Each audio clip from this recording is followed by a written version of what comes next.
Delta FM. Municipal 2026. Parole de candidat.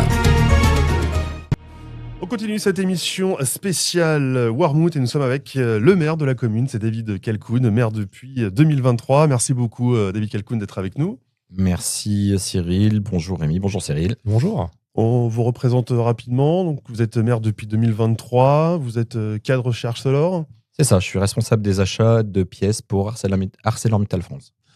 On l'a vu, donc il y a pas mal de communes, sur pas mal de listes sur cette commune. 3 communes, c'est assez rare à Wormhout. D'habitude, on avait une opposition entre deux listes. Qu'est-ce qui se passe cette année ? C'est la guerre à Wormhout ? Non, c'est pas la guerre, ça s'appelle la démocratie et grand bien nous fasse, c'est parfait. Moi, je suis très content qu'il y ait plusieurs listes. Au moins, il y aura des programmes qui seront confrontés avec des équipes et donc c'est très bien pour la démocratie.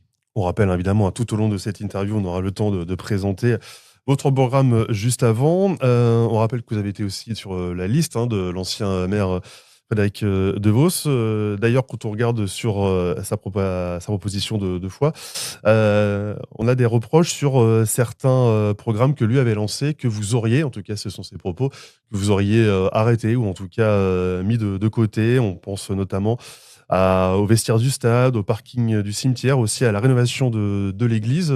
Pourquoi ces choix ? Est-ce que c'est vrai déjà ? Alors, concernant l'église, c'est un secret pour personne, les travaux ont commencé. À la différence qu'au lieu de faire 4 phases, nous en avons fait 3. Aujourd'hui, on a lancé une première phase pour 1,8 million d'euros.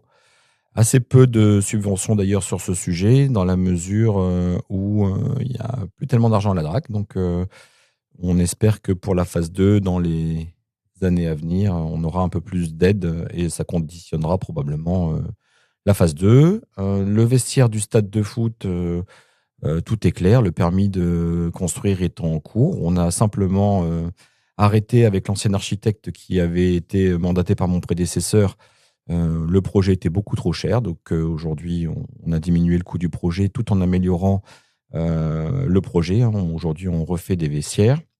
Et le troisième sujet, c'était Parking du stade ? le Parking du cimetière. Les parkings du cimetière. Il est prévu dans notre programme pour 2026-2032. Gros travail qui a été fait ces derniers mois, depuis que vous êtes arrivé aussi pour aller chercher des subventions. Tout à fait. À la différence de mon prédécesseur, on est allé rapidement chercher des subventions. On a découvert le poteau rose quand on est arrivé en 2023, où bien que nous ayons voté en conseil municipal l'autorisation pour que le maire de l'époque puisse demander des subventions, ça n'a pas été fait. Et aujourd'hui, on a un peu ramé pour aller chercher des subventions, et notamment sur l'hôtel de ville. On a réussi à avoir des subventions à hauteur de près de 400 000 euros de la part du département, que je remercie encore au passage. C'est le seul qui a bien joué le jeu sur ce sujet. Et le territoire d'énergie Flandre qui nous a permis d'avoir des aides actées. C'était un premier mandat assez court, Cyril le rappelait, depuis 2023. Quel bilan vous en faites de ce premier mandat ? Est-ce que Wormhout ressemble à ce que vous imaginiez 3 ans après ? Alors, on a énormément travaillé avec les équipes d'élus, mais également les agents pour monter un projet commun. Je rappelle, les élus donnent la ligne directrice et les agents nous aident à monter les projets. On a vraiment travaillé en équipe et je pense que c'est ça qui a fait notre force. Et aujourd'hui, Wormhout reprend un peu de vivacité, de dynamisme et on ne peut que s'en enorgueillir. On a eu donc notamment la mairie, plusieurs labels aussi. On pense au label Ville Sportive, Wormhout Plus Sûr, le label Terre d'Innovation. Et puis on va aussi maintenant évoquer le programme avec un gros travail que vous souhaitez faire autour de la santé. Santé pour tous avec l'aménagement d'une maison médicale. Santé pour les anciens aussi, là aussi, c'est quelque chose d'important. Alors, santé pour tous, évidemment. À travers la maison médicale située au niveau du domaine Vélard. L'emplacement est de choix. On a bien conscience aujourd'hui qu'il est situé près de la Penbec et que le sous-sol est potentiellement inondable. Donc le sous-sol aujourd'hui il est condamné, ce sera un vide sanitaire, donc il n'y a pas de sujet par rapport à ça. Il n'empêche qu'il est central, juste derrière l'église. On pourra avoir une 40aine de places de parking, ce qui est quand même pas négligeable, juste à côté de l'EHPAD. Donc ce projet est vraiment très intéressant pour tout le monde et j'ai la conviction que Wormhout est une ville attirante, attractive. Et donc, les médecins viendront chez nous. Il y a bien des médecins qui s'installent dans les petites communes pas très loin de chez nous. Donc, il n'y a pas de raison qu'ils ne s'installent pas à Wormhout. On a toutes les commodités. Un mot de sécurité, c'est dans quasiment tous les programmes de chaque candidat.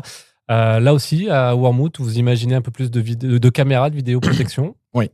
Alors, sur la sécurité, je pense qu'il faut aussi savoir raison garder. On n'est quand même pas dans les bas quartiers de Chicago.